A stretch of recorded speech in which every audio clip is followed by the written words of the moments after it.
कमर दिलशाद साहब, हुकूमत चाहती है कि इस बात पर जो वीडियो आई मुबैना और जो ऑडियो भी आ गई है, इस पर डिस्क्वालीफाई हो, रेफरेंस दायर किया जाए यूसुफ गिलानी साहब के खिलाफ। कल इलेक्शन है, क्या कहते हैं इलेक्शन लॉज, इसकी इस एविडेंस की बुनियाद पर वो डिस्क्वालीफाई हो सकते हैं? इलेक्शन एक्ट 2017 जो है इस बारे में मुकम्मल तौर पर खामोश है। अब ये जो आपस में बात होती है वोट ज़ाया कैसे करना है, वोट डालने का क्या तरीक़ाकार होता है, ये सियासी पार्टियों की अपनी एक इंतखाबी जंग होती है, इलेक्टोरल वार होती है। इसमें वो एक दूसरे को तरीका बताते हैं कि अगर आप हमारे हक में वोट डालना है तो आप अपनी प्रायोरिटी 1 कर दें, अगर आप किसी को पसंद नहीं करते तो आप क्रॉस लगा दें। अब ये देखें कि 25 जुलाई 2018 जो इलेक्शन हुए थे उसमें 16 लाख वोट जो है वो इनवैलिड हो गए थे। ज़ाहिर है ये भी एक ख़ास तरीक़ेकार के मुताबिक वो इनवैलिड हुए। तो ये जो होता है तरीक़ाकार बताया जाता है, अगर आप किसी को पसंद नहीं करते तो इसमें तो इलेक्शन एक्ट 2017 जो है, जो बड़ा रहनमा असूल है, जो हमारा एक्ट है, वो बिल्कुल इसके बारे में साइलेंट है, खामोश है। उसमें एक सेक्शन है,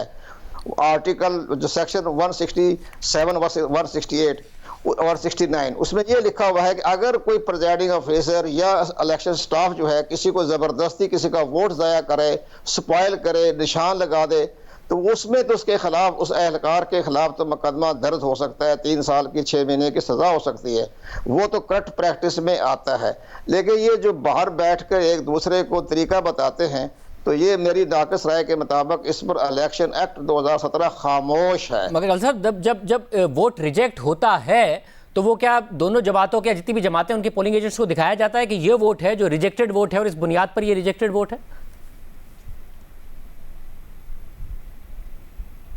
नहीं, वो तो किसी के बारे में, हाँ, जिस वक्त पोलिंग ख़त्म हो जाएगी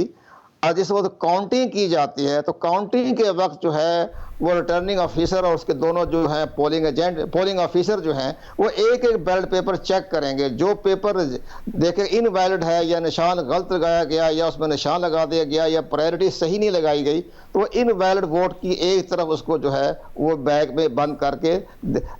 दिए जाते हैं। और जो सामने पोलिंग एजेंट या इलेक्शन एजेंट खड़े हैं वो देखते हैं कि हाँ जी मेरा पेपर जो है ये रिजेक्ट हो गया, बैलेट पेपर, तो वो दिखा दिया जाता है। वो इनवैलिड वोट जो होता है वो दिखा दिया जाता है, देखें जी तो इनवैलिड हो गया है। तो ये तो इसमें तो बाकायदा तरीक़ेकार है ये। तो जब दिखा दिया जाता है कमर दिलशाद साहब, तो क्या ये पैसे चलने के एक सबूत के तौर पर ये नहीं देखा जाएगा कि आप एक शख्स को बता रहे हैं कि जब आप वोट डालेंगे या तो उस पर नंबर डाल दीजिएगा अगर रिजेक्टेड वोट है, या फिर उसको काइट फोल्ड कर दीजिएगा, तो जिससे पता चल सके, क्योंकि दिखाया जाएगा बाद में कि ये वोट क्यों रिजेक्ट हुआ या आपको पड़ा,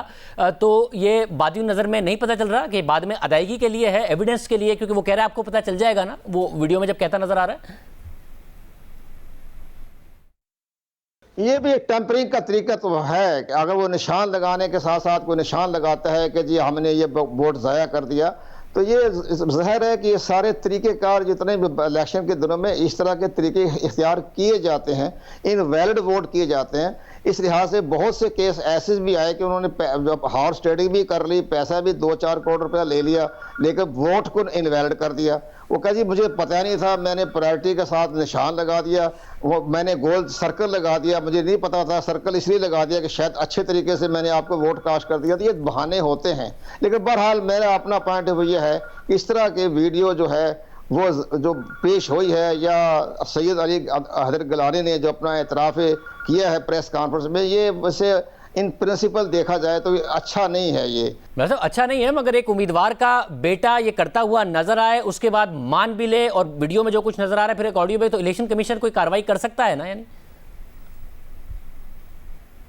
इलेक्शन कमीशन ज़ाहिर जब ये दरख्वास्त देंगे, कल तो इलेक्शन हो रहा है 3 मार्च को, लेकिन बहरहाल अगर ये एप्लीकेशन देंगे तो उसकी बाज़ाब्ता कार्रवाई हो सकती है। इलेक्शन कमीशन पाकिस्तान जो है इनको नोटिस भी जारी कर देगा, और जो जिन्होंने दरख्वास्त दी है उसको भी नोटिस जारी करेगा, जिसने वीडियो बनाई है उसको भी नोटिस जारी कर देगा। बाकायदा ये तो बाकायदा छानबीन करेगा, इन्वेस्टिगेशन भी करेगा, हालात के मुताबिक देखेगा। लेकिन बहरहाल इलेक्शन कमीशन पाकिस्तान के पास इख्तियारात हैं कि वो इसके बारे में तमाम छानबीन करेंगे, और छानबीन करने के बाद अपना वो ज़ाब्ता इखलाक की जद में आते हैं या इलेक्शन कानून की जद में आते हैं, उस पर वो इलेक्शन कमीशन कार्रवाई करने का मिजाज है।